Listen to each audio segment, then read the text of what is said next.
বাংলাদেশের হয়ে খেলা শুরু করবে আমাদের জার্সিতে বাংলাদেশের বেস্ট সুপারস্টার সাকিবের সঙ্গে কম্প্যারিজনের বিষয়টাই আসে না এখানে। মুশফিকেরও মাঠ থেকে বিদায় নেওয়ার সুযোগ রয়েছে, যে রিপ্লেসমেন্ট আসলে চাইলেই তো পাওয়া যাবে না। বিডি আর্কাইভ থেকে আমি প্রত্যহ কাব্য স্বাগত জানাচ্ছি আপনাদের। ডিপিএল চলছে, কোয়ালিটি প্লেয়ার তৈরিতে ডিপিএল কতটুকু ভূমিকা রাখছে, সেই সাথে বাংলাদেশ দলে মুশফিক রিয়াদ বা পঞ্চপাণ্ডবরা চলে যাওয়ার পরে যে শূন্যতা দেখা দিয়েছে, এই শূন্য জায়গায় পরবর্তীতে কারা আসবেন তা নিয়েই কথা বলবো।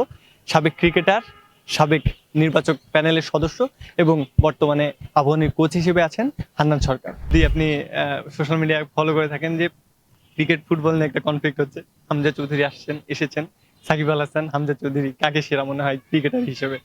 না, ক্রিকেটার হিসেবে না, এটা স্পোর্টস ম্যান হিসেবে। আসলে হামজা তো আমাদের দেশের হয়েই খেলবে, বাংলাদেশের হয়ে খেলবে, এটা আমাদের জন্য অনেক বড় একটা পাওয়া।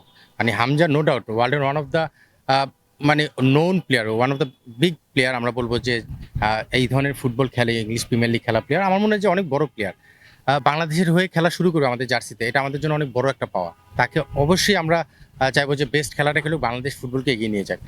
অপরদিকে যদি সাকিবের সঙ্গে কম্পেয়ার করি, আসলে কম্প্যারিজনের সময়টাই এখন আসেনি। কারণ সাকিব তো 20 বছর খেলেছে বাংলাদেশের হয়ে, বাংলাদেশের জার্সি গায়ে, বাংলাদেশকে কোন স্টেজে নিয়ে গেছে এটা আমরা সবাই জানি। সেখানে আসলে সাকিবের সঙ্গে কম্প্যারিজনের বিষয়টাই আসে না এখানে। এটা আমার মনে হয় যে যারাই করে আলোচনার কোনো বিষয় না।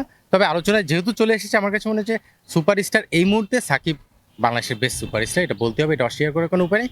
বাট হামজা সময়ের সঙ্গে সঙ্গে হয়তো সুপারস্টারে নিজেদের এগিয়ে নিয়ে যেতে পারে। বাট সাকিবের জায়গাটা নেওয়াটা অনেক চ্যালেঞ্জিং, বিকজ 20 বছর একটা দেশকে নেতৃত্ব দেওয়া, একটা 20 বছর একটা দেশকে একটা স্টেজে সবার সামনে নিয়ে যাওয়া, সেটা অনেক বড় একটা চ্যালেঞ্জ ব্যাপার। Hamza no doubt one of the best player হবে বাংলাদেশের, ইভেন ওয়ার্ল্ডের one of the best player আমরা বলতে পারি। হয়তো অনেক ফুটবলের সঙ্গে কম্পেয়ার করে অনেক পিছিয়ে, বাট বাংলাদেশের জায়গা থেকে হামজাকে পাওয়া এটা অনেক বড় প্রাপ্তি। সো হামজা আমাদের বাংলাদেশের হয়ে খেলবে, তার জন্য তো শুভকামনা থাকবে, বাংলাদেশ ফুটবল টিমের জন্য তো শুভকামনা আছেই। বাট আসলে এই কম্প্যারিজনটা আমার কাছে মনে হয় যে একটা অবান্তর একটা আলোচনা। ডিপিএল চলছে, আপনি এবার খুব কাছ থেকে দেখছেন, কোচ হিসেবে আছেন আবাহনীর। সব মিলিয়ে কেমন লাগছে এবারের আসর? আমার মনে হয় যে এবার ডিপিএল এর সবচেয়ে মজার যে বিষয়টা, আসলে টুর্নামেন্টে জমে উঠছে, যে 5টা রাউন্ড গিয়েছে এখন পর্যন্ত। সবাই বলতে পারবে যে আমি চ্যাম্পিয়ন হতে পারি, আমি চ্যাম্পিয়ন হতে পারি। মানে এই সংখ্যাটা হয়তো 4-5 জনের নাম বলা যেতে পারে, যেটা একটা সময় আমরা দেখেছি গত 2-1 বছরে হয়তো একটা দল বলে দিতে পারতো যে আমরা হয়তো চ্যাম্পিয়ন হব, বা আরেকটা দল, দুটা দল। এবার এখন পর্যন্ত যেভাবে এগোচ্ছে, টুর্নামেন্টের মজাটা থাকছে যে যে কোনো দলে কিন্তু চ্যাম্পিয়নশিপ রেসে রয়েছে। সো আমি উপভোগ করছি, কারণ এই চ্যালেঞ্জটা আসলে দরকার, কম্পিটিশনটাই দরকার, সেটা অন্তত উপভোগ করছি। আর অ্যাজ এ কোচ হিসেবে আমার টিম এখন এই স্টেজের 1 নম্বরে রয়েছে, সেটা একটা ভালো লাগার বিষয়। But still long way to go, এখনই স্যাটিসফাইড হওয়ার সময় আসেনি, স্টেপ বাই স্টেপ আরও অনেক দূর যেতে হবে। সো আমার মনে হয় যে টুর্নামেন্টটা যেভাবে প্রত্যাশা করেছি যে একটা চ্যালেঞ্জ থাকবে পুরো টুর্নামেন্ট জুড়ে, অন্তত 5 রাউন্ড 6 রাউন্ড পরে সেই স্টেজে আমরা রয়েছি। ডিপিএল নিয়ে কিন্তু আমাদের প্রতিবারই সমালোচনা হয়, টাইমিং ইস্যু নিয়ে যেটা রোজার মধ্যে হচ্ছে এটা নিয়ে কথা হয়। সবকিছু বাদ দিয়ে বিপিএল মানে গত আসরগুলোর থেকে ডিপিএল কতটুকু উন্নতি করেছে, সেই সাথে যদি বলি কোয়ালিটি প্লেয়ার তৈরিতে কতটুকু ভূমিকা রাখছে, এজ এ কোচ হিসেবে আপনি কিভাবে দেখছেন এটা? আহ, গত কয়েক বছরের সঙ্গে কম্পেয়ার করলে আমি বলবো না যে ম্যাসিভ চেঞ্জ হয়েছে, কারণ আমি বেসিক্যালি গত বছর থেকেই ঢাকা প্রিমিয়ার লিগটা ক্লোজলি অবজার্ভ করছি। তার আগে এজ গ্রুপ সিলেক্টর থাকা অবস্থায় আসলে ঢাকা প্রিমিয়ার লিগটা ওইভাবে ক্লোজলি দেখা হয়নি। গত বছর যখন ন্যাশনাল সিলেক্ট হলাম তখন সেটা কাছ থেকে দেখা শুরু করলাম, এবছর তো ডিরেক্ট কাজ করছি। আমার কাছে মনে হয় যে ইমপ্রুভমেন্টের যে বিষয়টা, সেটা হলো চ্যালেঞ্জটা দেখা যাচ্ছে এবার। মানে বেশ কিছু কাগজে কলমে হয়তো তারা অপেক্ষাকৃত দুর্বল দল, কিন্তু তারা বড় দলগুলোকে, কাগজে কলমে যারা বড় তাদেরকে চ্যালেঞ্জটা দিচ্ছে, এবং এই চ্যালেঞ্জের কারণে কম্পিটিশনটা গড়ে উঠছে, যে চ্যালেঞ্জটা ফেস করে সেটাতে জয় করতে হচ্ছে। তো আমার মনে হয় যে এটা একটা পজিটিভ দিক, যে চ্যালেঞ্জটা এখান থেকে নিয়ে প্লেয়াররা তৈরি হচ্ছে, সেটা ছোট দল হোক বড় দল হোক। পাশাপাশি উইকেটের কিছুটা আমরা আপস অ্যান্ড ডাউন দেখছি। মানে শুধু মিরপুর না, আমি বলবো বিকেএসপিতে যে 2টা গ্রাউন্ড হচ্ছে, মিরপুরে হচ্ছে, 3টা ভেন্যুতেই বেশ কিছু ম্যাচে আমরা দেখেছি বড় রানের খেলা, আবার মাঝারি রানের খেলা। সো সেই জায়গাটা কিছুটা তারতম্য দেখছি, সেখানে অ্যাডজাস্টমেন্টের যে বিষয়টা, সেটা প্লেয়াররা করার চেষ্টা করছে, এটা একটা শিক্ষণীয় বিষয়। তবে প্রত্যাশা থাকে যে আসলে ভালো উইকেট, যেখানে 300 রানের মতো খেলা রেগুলার হবে, সেরকম প্রত্যাশাই থাকে, যেটা হয়তো রেগুলার হচ্ছে না। এখানে আরেকটা জিনিস দেখতে হবে, কিছু কিছু টিমের অ্যাবিলিটির জায়গা থেকে হয়তো 300 রান রেগুলার করার মতো তাদের প্লেয়ারের ওই অ্যাবিলিটিও নেই, সেটাও মেনে নিতে হবে। বাট সোফার আমার মনে হয় যে এখন পর্যন্ত যেভাবে এগোচ্ছে, গোয়িং ওকে, আমি বলবো না এক্সট্রাঅর্ডিনারি বা খুব গ্রেট চলছে, সেটা বলবো না। বাট স্টিল আমার কাছে মনে হয় যেরকম প্রত্যাশা ছিল সেটা 100% মিট না করলেও কাছাকাছি মিট করে এগিয়ে যাচ্ছে। একটু যদি জাতীয় দলের দিকে তাকায়, প্লেয়ার তৈরি কথা বলছিলাম আমরা। কিছুদিন আগেই রিয়াদ ভাই, মুশফিক ভাই অবসর নিয়েছেন, তাদের জায়গায় নিশ্চয় একটা শূন্যতা তৈরি হয়েছে। এই শূন্যতা পূরণে আমাদের যোগ্য রিপ্লেসমেন্ট কি তৈরি হয়েছে কিনা, বা পাইপলাইনে সেরকম কোনো খেলোয়াড় আপনি দেখছেন কিনা? 15-20 বছর একজন প্লেয়ার যখন খেলবে তার যোগ্য রিপ্লেসমেন্ট আসলে চাইলে তো পাওয়া যাবে না। তাকেও 15-20 বছর সময় না হোক অন্তত 2-4 বছর সময় দিতে হবে।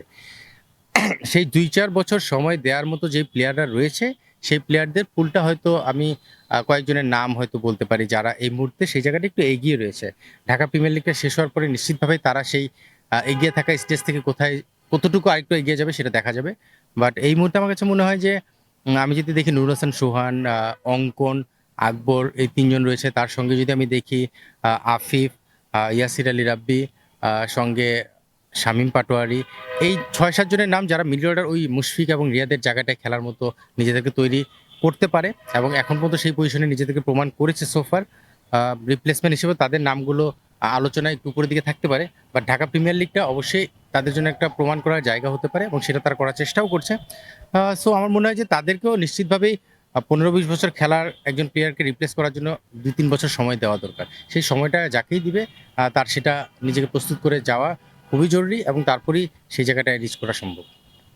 আপনি নিজে ক্রিকেট খেলেছেন। আমাদের ক্রিকেটের একটা অপসংস্কৃতি যদি বলা হয় যে খেলোয়াড়রা মাঠ থেকে বিদায়টা বলতে পারে না। আমাদের পঞ্চপাণ্ডব যারা ক্রিকেটে অনস্বীকার্য অবদান রেখেছেন, ৪ জন ইতিমধ্যেই চলে গিয়েছেন, মাঠ থেকে বিদায় বলতে পারেননি। বাকি সাকিব আল হাসান আছেন। আমি যদি আপনাকে বলি, সাকিব আল হাসান কি মাঠ থেকে বিদায় নেওয়ার সেই সুযোগটা পাবেন কিনা?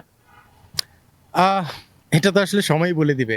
কারণ আমি আসলে এটা সম্পর্কে কমেন্টস করতে পারব না। তবে মাঠ থেকে বিদায় নিলে আমার মনে হয় যে আমরা যেভাবে চিন্তা করছিলাম আমাদের এই লেজেন্ড প্লেয়াররা মাঠ থেকে বিদায় নিবে, আমরা তাদেরকে সম্মান দিব। মাঠে বসে তাদের উপভোগ করব। তাদের মুখ থেকে কিছু কথা শুনবো যেগুলো আমাদের পাশাপাশি আপকামিং প্লেয়ারদের ইন্সপায়ার করবে। সো এই সবগুলো বিষয় আমার মনে হয় যে আমরা মিস করছি তাদের এই বিদায়টা সেভাবে না হওয়ার কারণে।